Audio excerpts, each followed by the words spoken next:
Hello, I'm Dr. Mary Wilde with the Dr. Mary Show. And today for our guest, we have Aubrey Schmalle. She is an occupational therapist that specifically deals with pediatric sensory issues. And we're so excited for her to be joining us. Thank you, Aubrey. Thank you so much for having me. So one thing that I'd love for you to talk to us about just right from the beginning is your framework that you've created for body activated learning. Could you tell us a little bit more about that? Sure. As I have over the years created a lot of sensory diets for children and done sensory-based evaluations specifically for children in the educational setting, one of the things that's different about this generation is it's a generation of kids growing up in a digital world.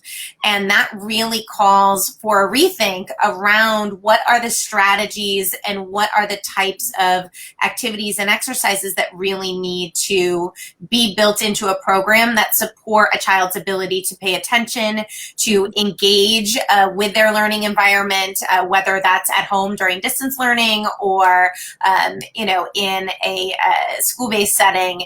And what are the unique considerations that we have for a digital generation that maybe weren't present before, but need to be a part of not just a sensory diet, but a really kind of a wraparound sensory integrative program that supports the brain and the body's ability to participate in learning.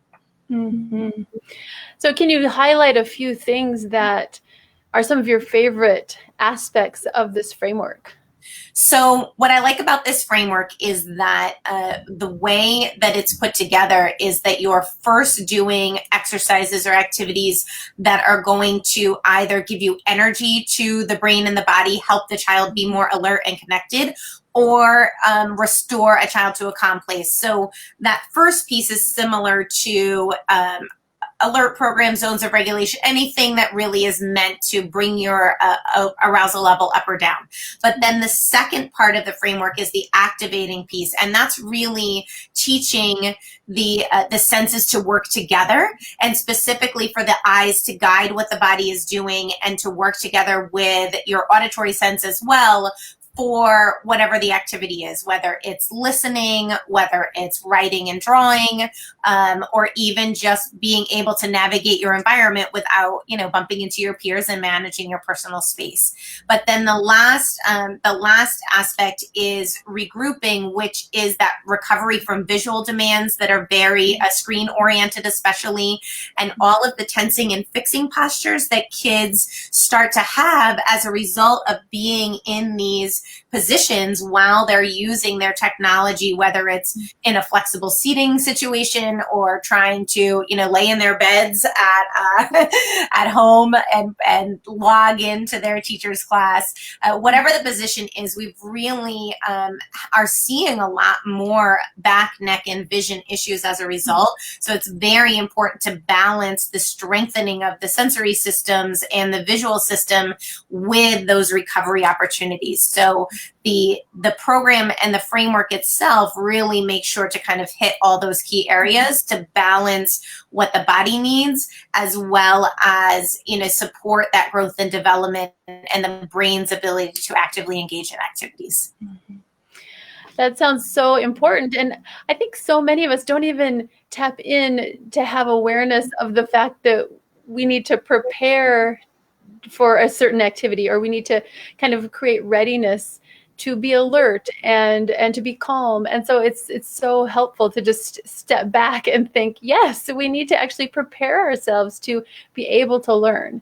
So, and maybe we can even take a little step back in, the title of this conversation is Sensory Solutions for Neurodiverse Kids. So maybe if you could just talk about what are sensory processing issues, just in a few sentences, and what are neurodiverse kids? Yes, so there are different types of sensory processing issues. You can be over or under sensitive to certain types of sensory input.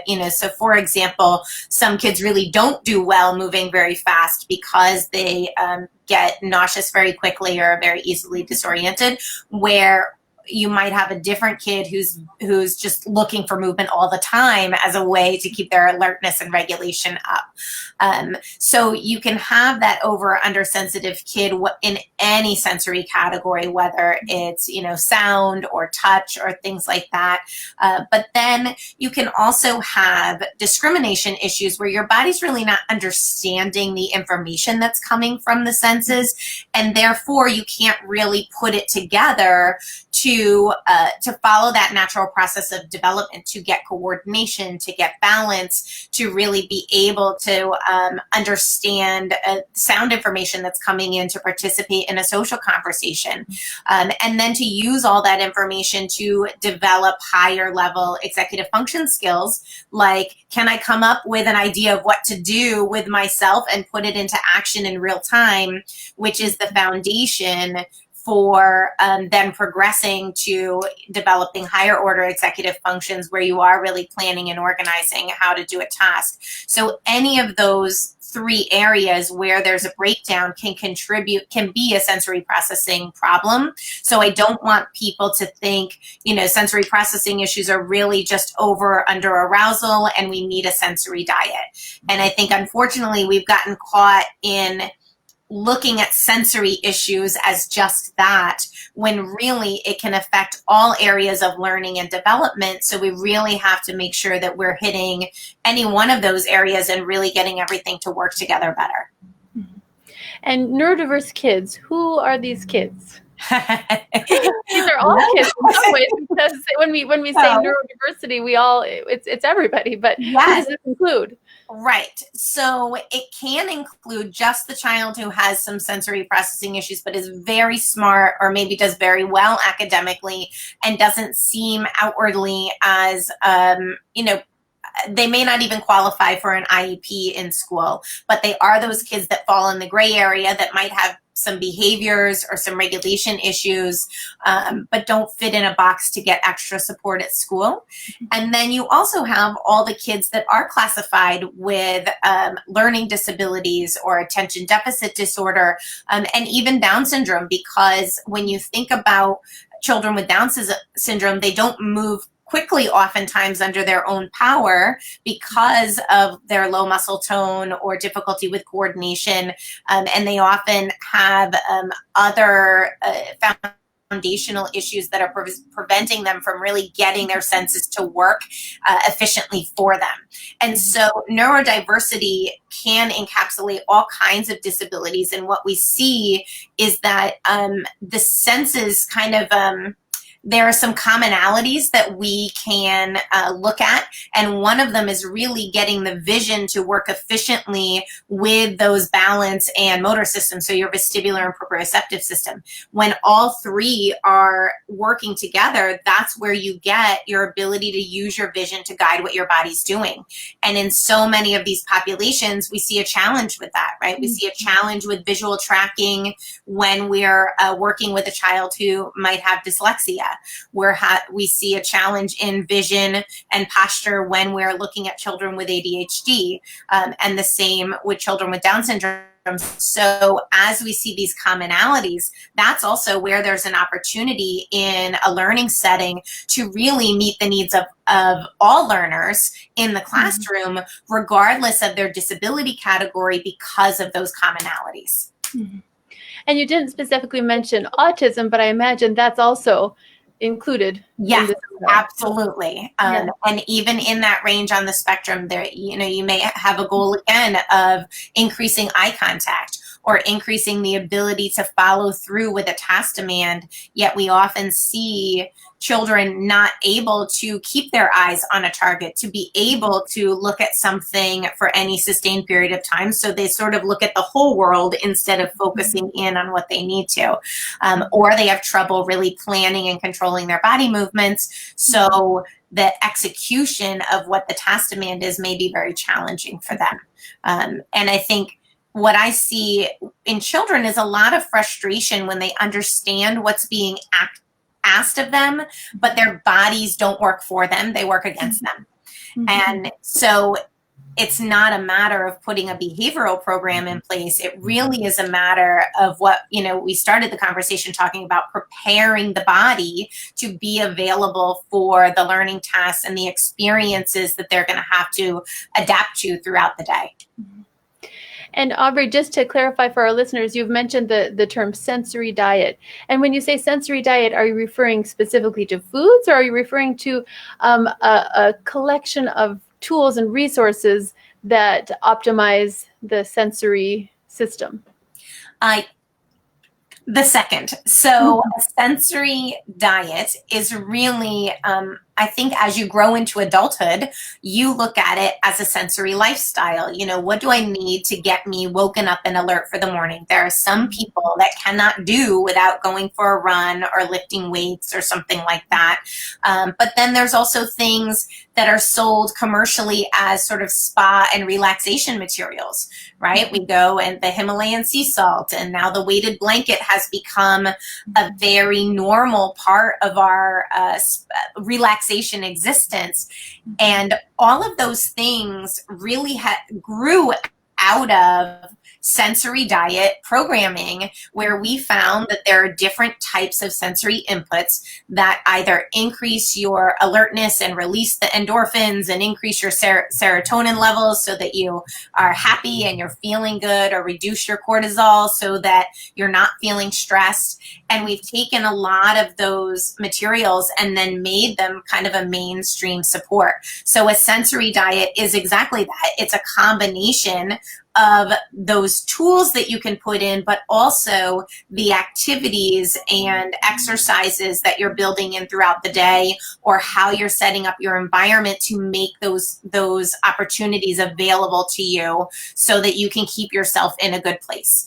And ideally, as you grow into adulthood, you find that rhythm. You know when you need to take a break, when you need to kind of cozy up under your weighted blanket, or go and, take an aromatherapy bath, or whatever it is. I think it's less mainstream for men, but equally as important for men and boys to find those things that really work for them. And it could be fast and unpredictable movement. So they really need to be on a soccer team, or need to, continue something like that throughout their life. Or it could be that they need to go to the gym and, lift weights and get that heavy resistance, because that's what feels good. So keeping in mind that it doesn't have to be specialty tools. It just has to be activities and opportunities that fall into the various sensory categories in terms of types of input, and whether they're calming or alerting or connecting for the person who's using them. Mm-hmm. And I think what you're saying just pertains to all of us, about just being a little more aware and connected with our own needs. And a lot of times we're not. So it's a really good reminder. Yeah. Let's talk a little bit about some practical tips for this current time of remote learning. And a lot of us are having to do learning at home. What are some things that can help, especially kids that may have sensory issues, be able to be alert at the right times, be able to have that endurance to participate in a learning environment that's different than what they are used to? Sure. So I think the first thing that you have to think about is preparing the environment itself. What are some of the sensory opportunities that need to be put in? Does your child, seek out small, dark spaces when they need to calm down? Or are they, the kid who likes 50 stuffed animals in their bed and a whole bunch of, heavy blankets?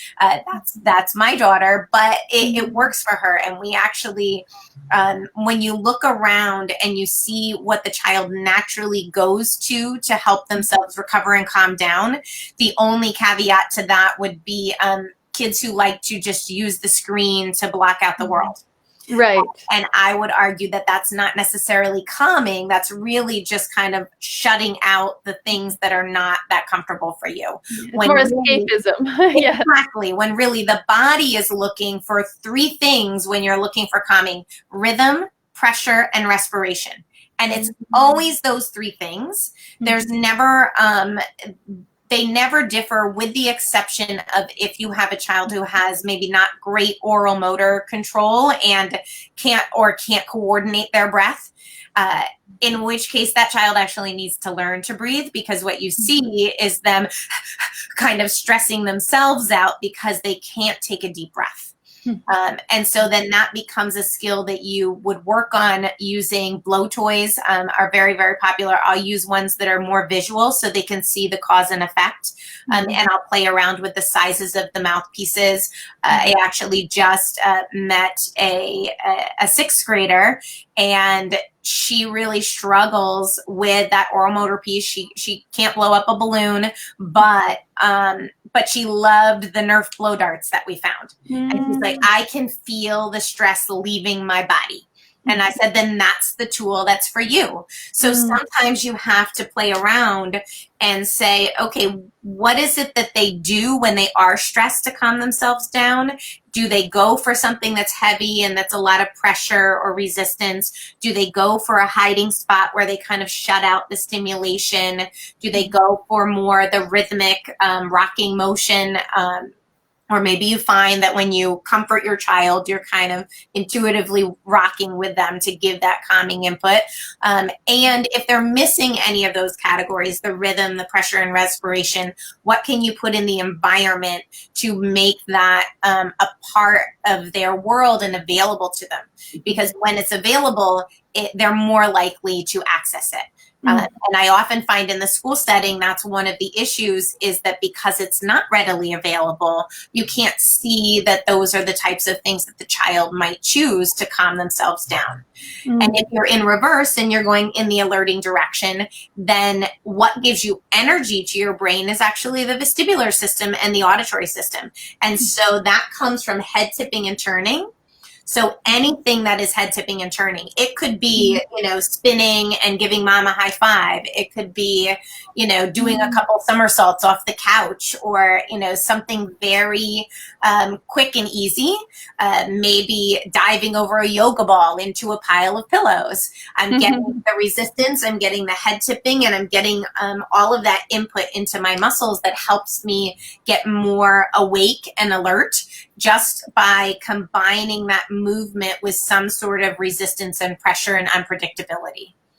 And then sound, would you think of like music? Or I know that there was one yoga class that I would go to, they'd always start by dinging a bell. And it was amazing how just hearing that sound, it really did alert the nervous system and just prepare us to start. Yes. So higher frequencies generally are more alerting to the system, and higher frequency sounds also carry a lot of energy. And so, yes, if you have a high frequency sound, or things like Mozart music, a lot has been researched on the Mozart effect and all of that. That's why, because it really does give you energy to your brain. And then there's some kids that actually are very anxious and are already almost have like too many things going on in their brain. They don't need more energy in their brain to kind of cycle them in the wrong direction. What they need is more calming types of music. So for them, it might actually work better to have a rhythmic kind of drum music and use the rhythm to pull them into their bodies and out of their heads. But for the child who has trouble accessing their thoughts, sometimes I've seen really dramatic changes by adding the classical music. It helps them get their ideas out much better. So I would say play around with it. Do you need that rhythmic, music to really get a child connected and grounded in their body? Or do you need something that's a little more faster paced? And should it have words or shouldn't it have words? Some kids are so attracted to the words in the song that they can't concentrate on their work. So it's better for them not to have the words available, because it decreases the distraction, but still keeps them able to maybe block out, their brother or their sister who needs to be working on the computer next to them. So it sounds to me like you're saying that we really need to watch our children and learn from the things that they naturally gravitate towards to balance out this alertness and calmness. Right. So, And they'll tell you or they'll show you a lot of times. mm-hmm. But the best thing that you can do is do what I call sensational experiments, right? Mm-hmm. Try it out. You know, if you know head tipping, turning, and speed, unpredictability, if you know that's energizing, then what can you test out in your activities? What can you do on the playground? And then how does your child react? Mm-hmm. The same thing with rhythm, pressure, and respiration. Test them out. How does your child react? Is there a certain kind of blowing that works really well? If it's too much skill, it's not going to be organizing. Mm-hmm. And I think that's the other thing to keep in mind is you don't have to do, you know, push-ups or whatnot. There's a lot of our kids who aren't that coordinated. So as long as the sensory elements of the activity are in place, then the benefit will be there. Some kids need it in higher doses. Some kids need the trampoline because jumping up and down just is not enough for them. Some kids need the yoga ball to bounce on, and some kids need, you know, a stool that rocks back and forth. And one thing that I'll say in the pandemic is, you know, while we've made some gains in flexible seating at school and sensory calming areas and whatnot in many states across the country, a lot of the schools have had to remove all of those types of things from the environment because they can't rotate seating anymore, and they can't have a common corner with common materials in it.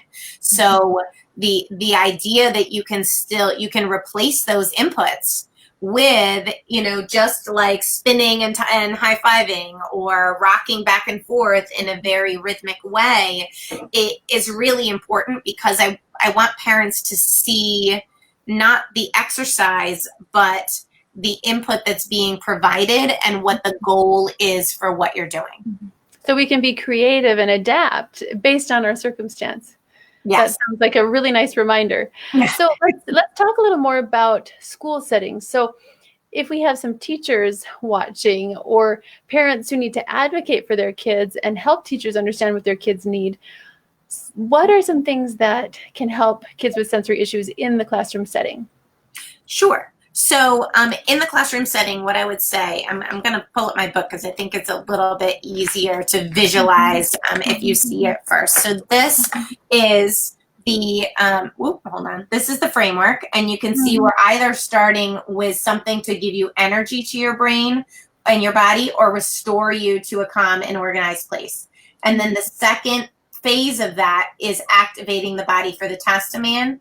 And finally, we've got, hold on, I am trying to get this so it's organized. And then finally, the regrouping at the end. So when we look at the exercises, these are all no equipment. I'm clasping my hands together, tipping my head, and going back and forth. I don't even have to get up out of my seat, so I don't have to bump into my peers or get too close to someone.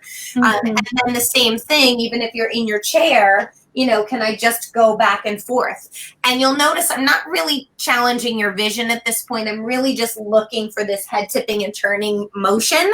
So it's easy to build it in. And then what I would say is make sure that if you're going to do something fast, that you end with the rhythm and slow it down at the end before you move on to another exercise. And that's because if you are even doing, or if you have done any of those videos online where you get a wiggle break and you get up and dance, some teachers don't really like it because they do the wiggle dance break and then they sit down and the child is not calm. Right. And that's because vestibular input is alerting.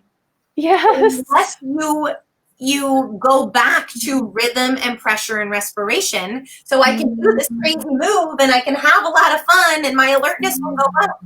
But I have to come back and slow myself down to that just right place and maybe, you know, take a couple deep breaths before I move on to the next thing, or I lose the focus in it, that I'm trying to get out of the movement that I'm Right. That's so important. And Aubrey, could you show us the front of that book so Sure. our listeners can see what it looks like? Sure. It looks like this. And actually, so on my website, it's bodyactivatedlearning.com. I do have a free sensory diet, optimizing your sensory diet download that families can access. And there's a masterclass that's also free that goes along with it that will help you really kind of go through that sensational exploration process. And then think about, do I need movements that are, quick and easy, that are maybe just quick transitions between one class to the next, which if you're going virtual, then maybe you just want to do a quick movement and get your body, connected, and then you have to log into your next class. The teachers can do the same thing. For if you have extra time, maybe you actually set up a little mini obstacle course that has a couple different elements in it, or you set up your calming corner, because as a parent of a child who's distance learning or who's on hybrid, you're going to need to fill in the gaps for what the school had to remove from the environment so that it was, so that it met all the health requirements. So go ahead. Oh, I was just going to say, and I will include links. It'll take me a minute to add them to the video description, but they will be there soon. Perfect. When we go into this green section, there's different types of exercises, so it really depends on the task demand. You'll see with this one, we're specifically connecting the vision to the body and the hands, and those are what these little sensory icons at the top. The most important thing is for your vision to guide what your body is doing, right? Because if I am moving through the world and just banging into everybody, you might call me a sensory seeker, but maybe what I actually am missing is that I don't look before I leap. Yes. I don't look where I'm going, and so I use my body to kind of feel my way through the world, and nobody really likes it or appreciates it, certainly not in the times of COVID. Right. But if you can shift that, and you can teach the eyes to guide the body by even just teaching kids to look at their hands, or maybe even a sticker on the back of their hands, and shift their visual focus. You can do it with movements like this. You can do it even just like body tapping motions. You'll see very quickly those children who don't have that skill, because they'll do it like this, or they'll go like this. And they'll be coordinated, and you'll say, oh, isn't he super coordinated? But what he's not doing is actively connecting the visual system to his body. Wow. And that's such an important and powerful thing when you think about writing, when you think about, playing ball sports, participating in gym class, doing, watching where you're going and not bumping into your peers, right? You have to train the vision to be the lead system, not the only system. And in a world of technology, that's what we've done, is we've actually taken out the rest of the body, and we've overused the visual system. And not developing in concert with the rest of the body. And we're seeing a lot of more and more children really present with attentional issues when they move away from the screen, because they're missing that integration of their senses to help their bodies work for them functionally in the world. That is such an important piece. That's just so vital for everybody to latch onto, this connection. Now, what about parents who have multiple kids who maybe have different needs, or teachers who have a whole classroom of kids, and some maybe need to be alerted, some need to be calmed? Like, how do we navigate that? So I would say if you have kind of a diverse group of kiddos, I would almost always start with energizing activities to build the alertness, but some kids may not be able to handle going really fast. So maybe, one kid is doing this kind of slowly, and another kid needs to go really hard and fast and crazy. There's an allowance to where the movement itself doesn't have to be accurate. it does have to be what the child can tolerate when we're talking about energizing. So they can go as fast as they can handle, and for some that will be really fast. And or you'll see some other kids that will go much slower because that's all that either they need or all that their body can handle.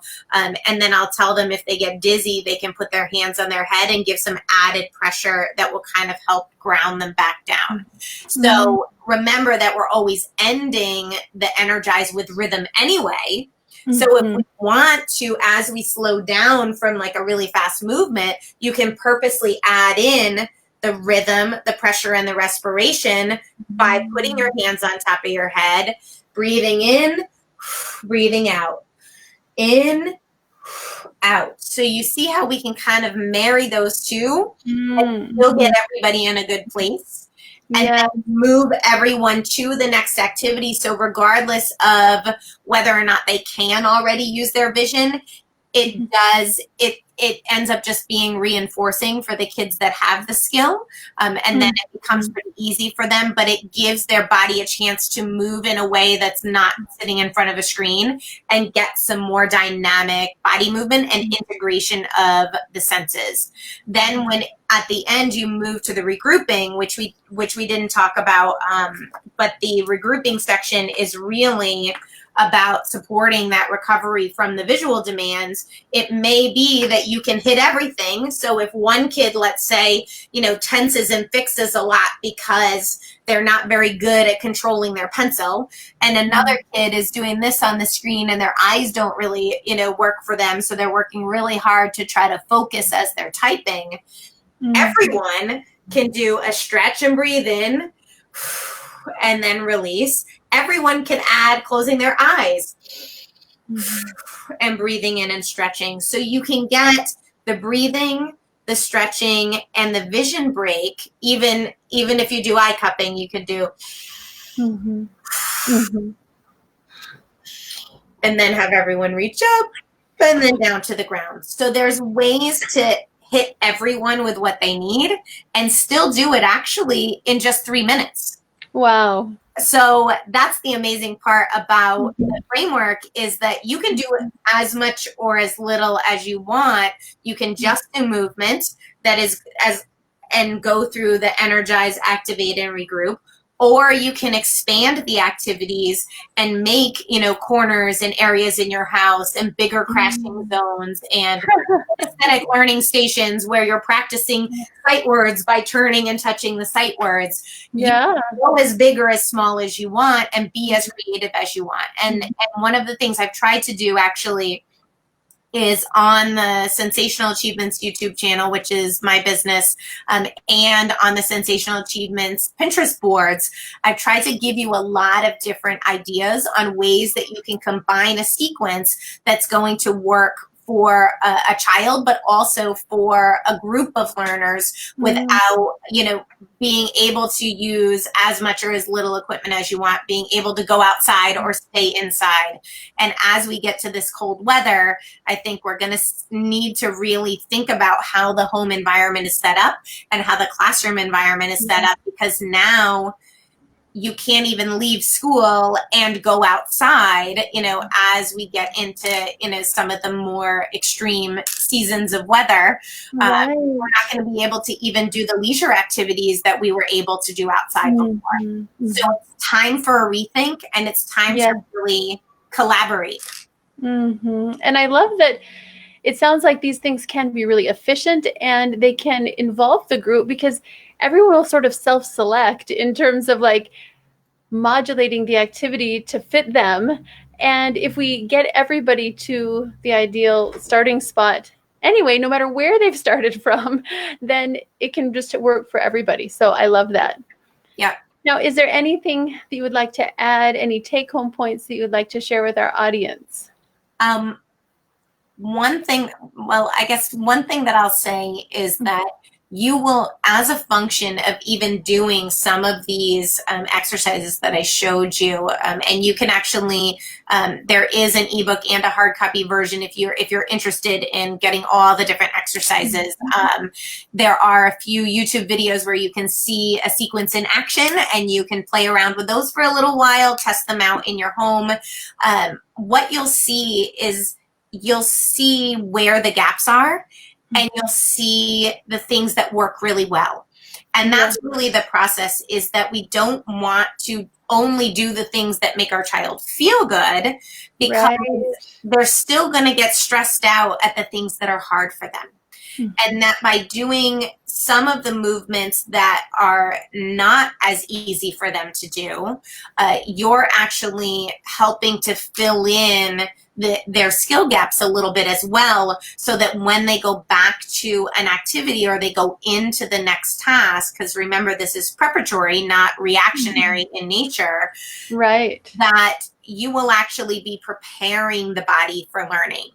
And that's such a critical point, because if you're just waking someone up or calming them down and then putting them back into a stressful learning activity, or even just, stressful routines that you're asking them to do on a day-to-day basis, you're not fixing the underlying issues that might be contributing to the problem. And then as you fix some of the underlying issues by using those activating exercises to train their bodies to work for them, what you're going to see is that the number of things that stress them out are going to go down. And the number of times you have to, help them calm and regroup is also going to go down. And you're going to spend more and more time in that place of attention and focus, because the child overall is just going to be able to use their body better for the learning process. And I love that emphasis of recognizing that we have two things that we're going for. We want to accommodate and help kids be in an environment where they can succeed, but we don't want to forget that piece of challenging them to build those skills that are needed, that can help them have more versatility in adapting to all kinds of demands and all kinds of contexts. So I think that's so helpful. Well, thank you so much, Aubrey, for joining me today. And I will add all the links to your programs and resources in the notes of this video. Thank you so much. Thanks for having me. I really had fun. Thanks. And if anybody needs to reach out to me, you can shoot me an email. My email is aubrey@sensational-achievements.com.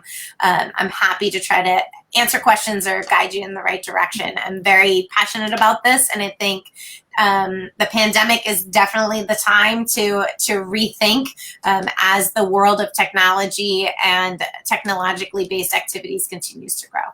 Yes. Thank you so much. Thank you. Have a great day. You too.